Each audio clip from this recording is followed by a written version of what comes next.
వాళ్ళు మ్యారేజ్ ఎందుకు మేము లివిన్స్లోనే ఉంటాం అంటారేమో. ఇంకా మ్యారేజ్కి రెస్పెక్టే ఉంది. సో బేసిక్గా ఆన్ దట్ కొంతమంది పేరెంట్స్ ఇలాంటి వాటిని ఎంకరేజ్ చేయట్లేదు. ఎంకరేజ్ చేయకుండా చేయడం వల్ల ఈ పర్టికులర్ ఇన్సిడెంట్లో ఏమైందంటే అమ్మాయి వాళ్ళ పేరెంట్స్ ఎంకరేజ్ చేయలేదు. మళ్ళీ తిరిగి హస్బెండ్ దగ్గరికి వెళ్ళింది. ఎవరి మీద అయితే కంప్లైంట్ పెట్టిందో, ఎవరి పేరెంట్స్ మీద అయితే కంప్లైంట్ పెట్టిందో వాళ్ళ ఇంట్లో వెళ్ళి చేరి హస్బెండ్ని బయటికి పంపించాలని కోర్టు ఆర్డర్ తీసుకొచ్చింది.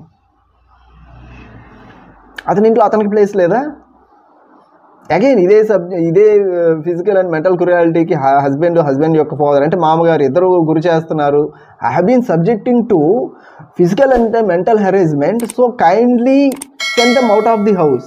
ఇదే ఒక కోడలుగా వచ్చి ఒక సొసైటీలో రెస్పెక్ట్ ఉన్న ఆడపిల్లగా ఒక మ్యాట్రిమోనియల్ హోమ్కి ఒక అత్తగారింటికి వెళ్ళాక వాళ్ళ పరువు కాపాడాలి, కానీ వాళ్ళని బయటకు నెట్టేసేంతవరకు ఎందుకు జరుగుతున్నాయి ఇలాంటి సిచ్యువేషన్స్?